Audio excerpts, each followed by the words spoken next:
తమిళ మహాకవి కంబన్ తమిళంలో వ్రాసిన రామాయణం శ్రీ రామావతారం. దానికి సంక్షిప్త తెలుగు చేత నా ఈ కంబ రామాయణం. అమ్మ ఎక్కడ ఉన్నది? సంపాతి చూశానని చెప్పాడు. కావున అమ్మ ఇక్కడే ఎక్కడో ఉండి తీరాలి అని తన దృష్టి ముందుకు సారించాడు హనుమస్వామి. ఒక పూలవనం కనపడింది ఆయనకు. ప్రతి పూపదనూ వెతికాడు. అమ్మ కానరాలేదు. ఆ వనానికి ఆవల ఇంకొక వనం కనపడింది. ఇహ అదే ఆఖరుది. దానిని వెతికితే లంక మొత్తం వెతికినట్లే అవుతుంది.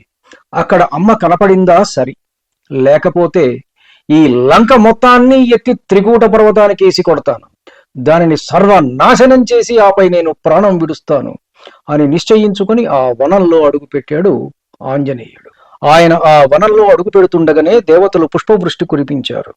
హనుమంతుడు నెమ్మదిగా ఒక్కొక్క ప్రాంతాన్ని నిశితంగా గమనిస్తూ కదులుతున్నాడు. ఒక దృశ్యం ఆయన దృష్టిని ఆకర్షించింది. రాక్షస స్త్రీలు వివిధములైన ఆయుధములు ధరించి ఒకచోట వలయాకారంగా నిలబడి ఉన్నారు. ఇన్ని ఆయుధాలు పట్టుకుని వీరెందుకు ఇక్కడ నిలబడినట్లు? ఏమున్నది అక్కడ? చూద్దామని తలచి వారికి సమీపంలోని ఒక చెట్టెక్కి ఎవరికీ కనపడకుండా నక్కి నక్కి కూర్చుని కలయ చూశాడు. ఒక బక్కజిక్కిన స్త్రీ, ఎండలో పెట్టిన దీపం వంటిది, శరీర స్పృహ లేకుండా మలినమైన వస్త్రం ధరించి ఉన్న వనిత ఆవిడ. ఆ రాక్షస స్త్రీల వలయంలో మధ్యన కూర్చుని ఉన్నది. కళ్ళు పెద్దవిగా చేసుకుని మరొక్కమారు తేలిపార చూశాడు ఆవిడను. సందేహం లేదు, ఎవరి కోసమై తాను వెతుకుతున్నాడో ఆవిడే ఈవిడ. నా తల్లి సీతామాతయే. రామయ్య తనకు చెప్పిన సాముద్రిక లక్షణాలు ఒక్కసారి గుర్తుకు తెచ్చుకొని సరిపోల్చుకున్నాడు. నిస్సందేహంగా ఆవిడ సీతమ్మ తల్లే. పోయిన ప్రాణం లేచి వచ్చి, హమ్మయ్యా, ఇహ నా ప్రాణత్యాగంతో పని లేదు, అమ్మ దర్శనం అయ్యింది నాకు, ధర్మము ఇంకా నాశనము కాలేదు అని బ్రహ్మానంద భరితుడయ్యాడు హనుమస్వామి.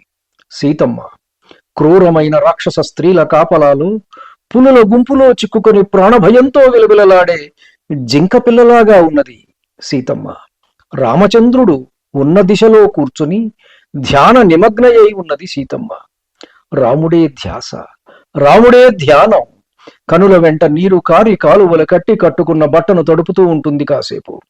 కారి కారి కనుల నీరు ఇంకిపోగా వేడి వేడి గాఢమైన నిట్టూర్పులతో తడిసిన బట్ట ఎండిపోయి ఉంటుంది మరికొంతసేపు.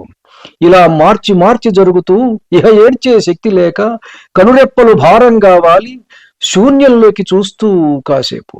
మూర్తీభవించిన ధర్మము రాముడైతే మూర్తీభవించిన శోకము సీతమ్మ తల్లి.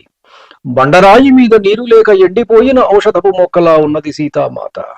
నల్లని మేఘం కనపడినా, నల్లటి వస్తువు కనపడినా నీలమేఘశ్యాముడే వచ్చాడని ఆ తల్లి ఆలోచన.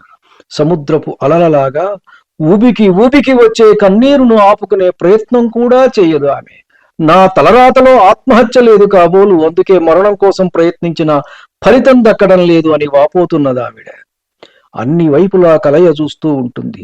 ఎటు నుంచైనా రాముడు రాకపోడా అని. ఆనాడు తాను గట్టిన పసుపు చీరయే నీటికి కూడా పొగబారిన అమృత కలశపు చిత్తరువులాగా ఉన్నది సీతమ్మ తల్లి. జింక కోసం వెళ్లిన రాముడు తిరిగి వచ్చాడా? లక్ష్మణుడు అసలు ఆయనను కలిశాడా? నన్ను ఎవరు ఎత్తుకు వెళ్లారో వారిరువురికి తెలిసినదా? ఎవరైనా చెప్పి ఉండకపోతే? ఎవరైనా చెప్పినా లంక ఎక్కడ ఉన్నదో వారికి తెలిసేదెట్లా? రావణుడు రెక్కలు నరికిన వెంటనే జటాయువు మరణించి ఉండవచ్చు. అటువంటప్పుడు రామలక్ష్మణులకు నా ఆచూకీ ఎవరు చెప్తారు? ఇహ నా జీవితంలో మరల వారిని చూడగలనా? బహుశా నన్నొక మూర్ఖురాలిగా రాముడు తలచినాడేమో. నేను లక్ష్మణుడిని తూలనాడిన విషయం విని పూర్వజన్మలో నే చేసిన పాపం ఏమిటో నాకు తెలియకున్నది. ఎన్నో ఆలోచనలు పదే పదే మనసు తెర మీద తిరుగాడుతూ చెప్పరాని బాధ కలుగజేస్తున్నది. కడుపులో వెలిత్రిప్పినట్లయి నాలుక పిడచకట్టుకొని పోయి పంచేంద్రియాలు తమ తమ స్వభావాన్ని కోల్పోయి కాసేపు జడంగా, కాసేపు అచేతనంగా స్పృహలోకి వస్తూ పోతూ తనలో తాను తర్కించుకుంటూ కూర్చున్నది తల్లి సీతమ్మ. రాముడికి భోజనం ఎవరు పెడతారు? రాముడి పనులు ఎవరు చేస్తారు?